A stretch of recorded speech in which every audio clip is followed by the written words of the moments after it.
আপোনালোকক মোৰ এই চেনেলত স্বাগতম জনাইছোঁ আৰু এই ভিডিঅ'টিত আপোনালোকক মই যিসকলে এবাৰ হাই ছেকেণ্ডেৰী ফাৰ্ষ্ট ইয়েৰত এডমিশ্যন ল'ব বিচাৰিছে তেওঁলোকক কেনেকৈনো আপোনালোকে দৰ্পণ পৰ্টেলত ৰেজিষ্ট্ৰেশ্যন বা ফৰ্ম ফিল আপ কৰিব সেই সম্পূৰ্ণ সবিশেষ বা ষ্টেপ বাই ষ্টেপ যি প্ৰচেছ আছে সেইখিনি আপোনালোকক ভিডিঅ'টিত দেখুৱাম। আপোনালোকে ভিডিঅ'টি শেষলৈকে চাব আৰু যদি আপোনালোক মোৰ চেনেলটো নতুনকৈ আহিছে তেনেহ'লে ছাবস্ক্ৰাইব কৰি কাষত থকা যিটো বেল আইকন সেইটো প্ৰেছ কৰি ৰাখিব। আপোনালোকে দৰ্পণ পৰ্টেলত এপ্লাই কৰিবৰ কাৰণে আপোনালোকে ডাইৰেক্টলি দৰ্পণ বুলি যদি ক্লিক কৰে তেতিয়াহ'লে আপোনালোকে এটা পেজত পাবগৈ বা আপোনালোকে যদি আসাম হাই ছেকেণ্ডেৰী এডুকেশ্যন কাউন্সিলৰ ৱেবছাইটত আহে তেতিয়াহ'লে আপোনালোকে আচলতে ইয়াতেই যাব পাৰিব। এতিয়া ইয়াত যেতিয়া দৰ্পণত মাৰিব আপোনালোকে দৰ্পণ মৰাৰ লগে লগে এই পেজটো পাবহি। আপোনালোকে ইয়াত যেতিয়া আপোনালোকে আহিব ইয়াত আপোনালোকে দেখিছে তলত application submission by students for the session 26-27 from 12 April 2026 12 এপ্ৰিলৰ পৰা যিহেতু এইটো লাইভ হৈ আছে আপোনালোকৰ কাৰণে আৰু আপোনালোকৰ যি লাষ্ট ডেট সেই লাষ্ট ডেটবিলাকৰ বিষয়েও যিহেতু ইয়াত উল্লেখ কৰা হৈছে আপোনালোকক কেতিয়ানো আপোনালোকৰ লাষ্ট ডেট আছে। গতিকে ইয়াত দেখুওৱা আছে ছাবমিশ্যন অফ অনলাইন এপ্লিকেশ্যন বাই এপ্লিকেণ্টছ 12 তাৰিখৰ পৰা যিহেতু ই অনলাইন আছে 22/4/2026লৈকে অৰ্থাৎ 22 তাৰিখলৈকে আপোনালোকে ইয়াত অনলাইন এপ্লাই কৰিব পাৰিব। তাৰপিছত আপোনালোকে এইটো ব্লক কৰি দিব। গতিকে আপোনালোকে সেইটো ডেটলৈকে আচলতে আপোনালোকে এপ্লাই কৰিব পাৰিব। প্ৰিপেৰেশ্যন কৰিব আপোনালোকৰ মেৰিট লিষ্ট বা ৱেইটিং লিষ্ট সেইটো 23 পৰা 24 23 তাৰিখ আৰু 24 তাৰিখে। গতিকে এইবিলাক আপোনালোকক মই ইতিমধ্যেই বেলেগ এটা ভিডিঅ'ত জনাই থৈছোঁ। ইয়াত প্ৰথমতে যাব ষ্টুডেণ্টত, তাত যোৱাৰ লগে লগে আহি যাব এই পেজটোত। এতিয়া এই পেজটোত অহাৰ পাছত আপোনালোকে কি কৰিব, ইয়াত যে দেখিছে তলত do not have account click here to register a new account, সেই click here to register a new একাউণ্টত ক্লিক কৰি দিব। যেতিয়া ইয়াত ক্লিক কৰিব, ইয়াত ক্লিক কৰাৰ লগে লগে আপোনালোকৰ ওচৰত আহিব এই পেজটো। ইয়াত আপোনালোকে সকলোবিলাক ডিটেইলছ পাব। প্ৰথমতে চিলেক্ট বৰ্ড দিব, তাৰপিছত আপোনালোকে দিব লাগিব ক্লাছ 10ৰ এক্সাম ইয়েৰটো, কোন বছৰ আপোনালোকে পাছ কৰিছিলে সেয়া। তাৰপিছত আপোনালোকৰ ক্লাছৰ নামটো অৰ্থাৎ HSLC বা CBSE য'তে আপোনালোকে পাছ কৰিছে সেইটো দিব নামটো। তাৰপিছত আপোনালোকৰ ৰোল অফ ক্লাছ 10 এক্সাম অৰ্থাৎ আপোনালোকৰ যি ক্লাছ 10ৰ এক্সামৰ ৰোল আছে সেই ৰোলটো, যেনেকৈ B21, B24 এনেকৈ থাকে আপোনালোকৰ, B26 এনেকৈ আপোনালোকৰ থাকে। গতিকে সেই ৰোলটো আপোনালোকে ইয়াত দিব লাগিব।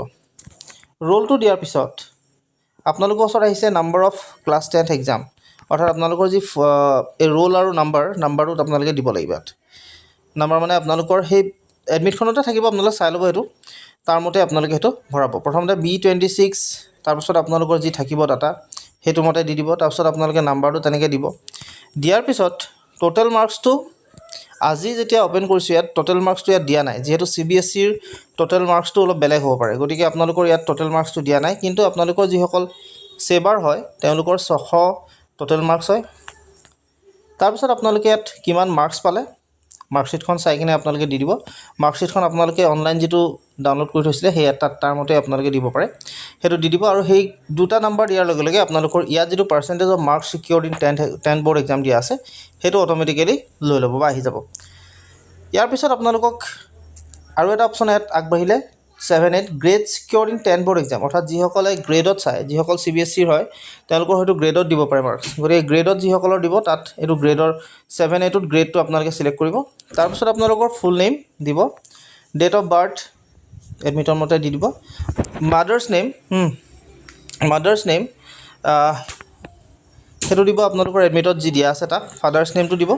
গাৰ্জেন নেমটো যদি মন যায় দি দিব আপোনালোকে, গাৰ্জেন নেম মানে দেউতাৰ নামটো দি দিব বা যিজন আপোনালোকৰ গাৰ্জেন তেওঁৰ নামটো দিব। তাৰপিছত আপোনালোকৰ 10 ডিজিট মোবাইল নাম্বাৰ দিব দিছে। 10 ডিজিট মোবাইল নাম্বাৰটো সদায় এক্টিভ মোবাইল নাম্বাৰ দিব অৰ্থাৎ যিটো আপোনালোকে চলাই থাকে তেনেকুৱা মোবাইল নাম্বাৰ এটা দিব। আৰু মোবাইল নাম্বাৰটো দিয়াৰ লগে লগে আপোনালোকৰ তাতে এটা অপশ্যন আহিব, সেই অপশ্যনটো ক্লিক কৰি দিয়াৰ লগে লগে OTP এটা আহিব আপোনালোকৰ, সেই OTP ইয়াত ভৰাই দিব। এইকেইটা ভৰাই দিয়াৰ লগে লগে আপোনালোকৰ এই পেজটোতে তলৰ ফালে আৰু কেইটামান ডিটেইলছ খোল খাই যাব।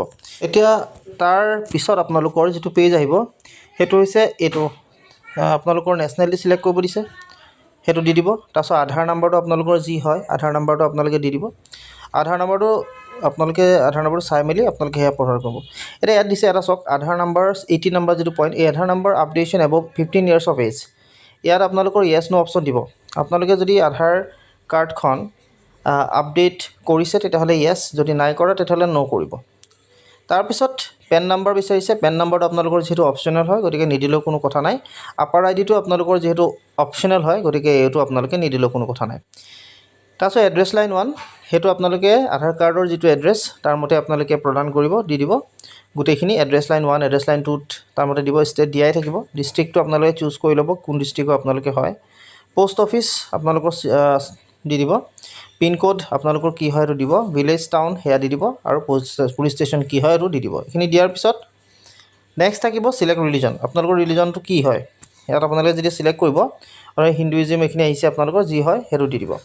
তাৰপিছত চিলেক্ট কাষ্ট চিলেক্ট কৰাৰ লগে লগে আপোনালোকৰ যি কাষ্টৰে হওক, জেনেৰেল, SC ST OBC যি আছে সেইটো দি দিব। তাৰপিছত জেণ্ডাৰ চিলেক্ট কৰিব, মেল ফিমেল যি আছে সেইটো চিলেক্ট কৰি দিব। তাৰপিছত ইয়াত বিচাৰিছে আপোনালোকৰ যদি আপোনালোকে ফিজিকেলি হেণ্ডিকেপ হয় তেতিয়াহ'লে বা স্পেচিয়েলি এবল কেটেগৰী যদি ভিতৰত পৰে তেতিয়াহ'লে য়েছ কৰিব, যদি নপৰে তেনেহ'লে এইটো ন' আহি থাকিব গতিকে ন' থাকিব দিব। তাৰপিছত যদি টি ট্ৰাইবৰ হয় তেনেহ'লে য়েছ, যদি টি ট্ৰাইব নহয় আদিবাসী কমিউনিটি যদি নহয় তেতিয়াহ'লে ন' সেইটো মনত ৰাখিব। আৰু যদি কিবা চাৰ্টিফিকেট আছে আপোনালোকে সেয়া আপোনালোকে ইয়াত য়েছ কৰিব পাৰে।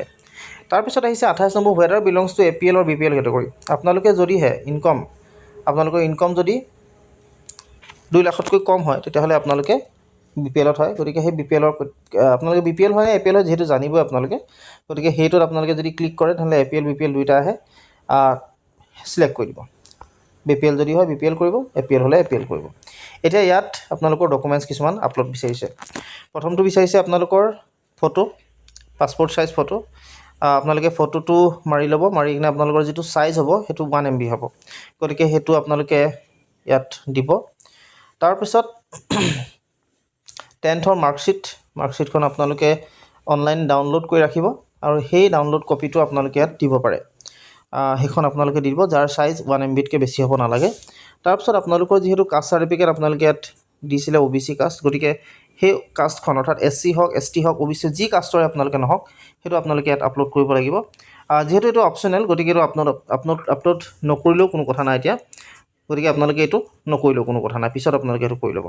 তাৰপিছত ইয়াত আপোনালোকৰ বিচাৰিছে in case of BPL category upload income certificate of the family issued by concerned revenue circle.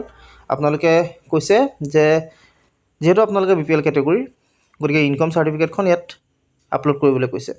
Income চাৰ্টিফিকেটৰ উপৰিও সাধাৰণতে ৰাচন কাৰ্ডখনো একচেপ্ট কৰে, যিহেতু যোৱা বছৰ ৰাচন কাৰ্ড লৈছিলে গতিকে আপোনালোকে ৰাচন কাৰ্ডখনো দিব পাৰে। পিছত যদি বিচাৰে তেনেহ'লে ইনকামখন আপোনালোকে আপলোড কৰি দিব, সেইটো দি দিব। এইখিনি দিয়াৰ পিছত মনত ৰাখিব প্ৰত্যেকটো ফাইলৰ চাইজ 1 MBতকৈ বেছি হ'ব নোৱাৰে, সেইটো কাৰণে আপোনালোকে সেইটো মতেহে দিব। তাৰপিছত ইয়াত বিচাৰিছে 6 digit login pin of your choice. আপোনালোকে 6 ডিজিটৰ যিটো পিন আছে সেই পিনটো ভৰাই দিব ইয়াত।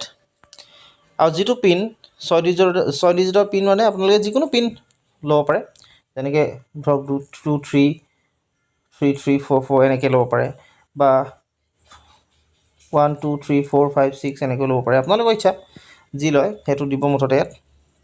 আৰু দিয়াৰ পিছত সেই যিটো পিন ইয়াত ভৰালে সেই পিনটোকে আকৌ এই কনফাৰ্ম 6 ডিজিট লগইন পিন বুলি যে আহিছে তাতো আপোনালোকে সেয়াকৈ দিব।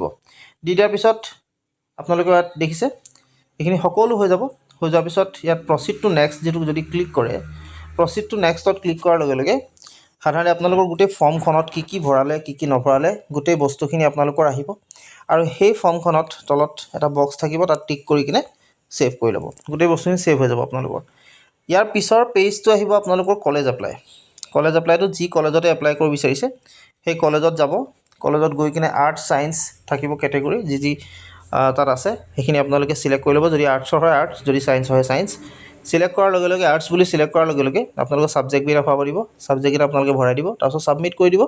সম্পূৰ্ণ যি কলেজ এপ্লাই সেয়া সম্পূৰ্ণ হৈ যাব, আৰু তাতে একনলেজমেণ্ট এটা শ্লিপ আপোনালোকৰ ডাউনলোড হৈ যাব, আৰু সেই একনলেজমেণ্টখন আপোনালোকে ডাউনলোড কৰি ৰাখি থ'ব। চ' এনেকৈ আপোনালোকে কৰক, ধুনীয়াকৈ আপোনালোকৰ গোটেই প্ৰচেছটো সম্পূৰ্ণ হৈ যাব। আশা কৰিম ভিডিঅ'টো আপোনালোকে ভাল পাইছে। যদি ভাল পাইছে তেনেহ'লে লাইক শ্বেয়াৰ ছাবস্ক্ৰাইব কৰিব, লগতে কাষত থকা যিটো বেল আইকন সেইটো প্ৰেছ কৰিব। আজিলৈ ইমানেই, ধন্যবাদ।